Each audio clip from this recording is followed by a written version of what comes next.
ఆదివారం వస్తే మన కోళ్ళకి మనం బొచ్చి ఎలా పీకుతామో అలాగా పాకిస్తాన్కి రాబోయే రోజుల్లో బొచ్చి పీకినట్టు భిన్నమైన ఆ రాష్ట్రాలన్నింటినీ పాకిస్తాన్ నుంచి వేరు చేయటం జరగబోతోంది. ఖాయం, నిశ్చయం. కారణం ఏంటి? బెలూచిస్తాన్ విడిపోతుంది, సింధు విడిపోతుంది, ఆ పక్కన ఇంకొక మనకి పిఓకే అది విడిపోతుంది, భారతదేశంలో కలిసిపోతుంది. సింధు భారతదేశంలో కలిసిపోతుంది. బెలూచిస్తాన్ పక్కనే ఉంటుంది కానీ మనకి మంచి స్నేహంతో ఉండే దేశంగా మారుతుంది. అలాగే ఇది కూడా విడిపోవడానికి అవకాశం ఉంది. ఇలా విడిపోయిన తర్వాత ఇంకా పాకిస్తాన్లో ఎలా ఉంటుంది? రెక్కలు పీకేసిన తర్వాత కోడి ఎలా ఉంటుందో అంత దరిద్రంగా ఉంటుంది.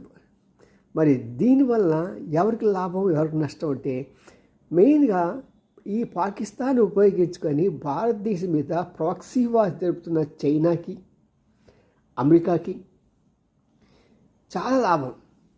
వాళ్ళు చాలా నష్టపోతారు. మనకు లాభం కానీ వాళ్ళకి నష్టం. మరి ఈ దీంట్లో మన ఎంత స్నేహితుడు వేసినా రష్యా కూడా అలాగా విడిపోవటం అనేది పెద్దగా నచ్చదు. ఎందుకంటే ఎప్పుడైనా అవకాశం ఉంటే మనని కంట్రోల్ చేయడానికి అది ఒక పావుగా ఉపయోగించబడుతుంది కదా అని. ఎందుకంటే దీర్ఘకాలంలో ఎవరికి శత్రువు కాదు, ఎవరికి మిత్రుడు కాదు. ఈరోజు మనకి రష్యాకి మంచి సంబంధాలు ఉంటే ఉండొచ్చు కాక, కానీ ఎవరిని నమ్మడానికి వీల్లేదు. దేశకాల పరిస్థితులు అలా ఉన్నాయి.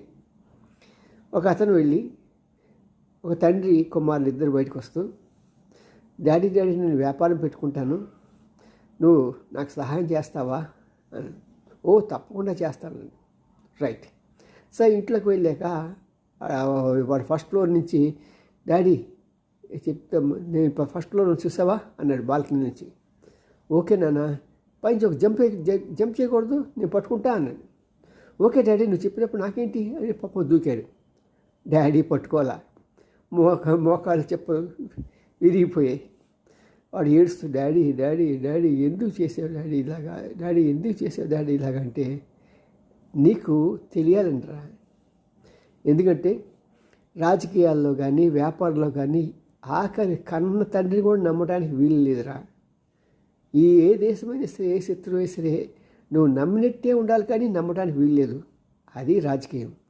అలాగే ఈ యొక్క మిగతా మన ఫ్రెండ్లీ దేశాలు అనుకుంటే వాళ్ళు కూడా అట్లాగే చూడాలి.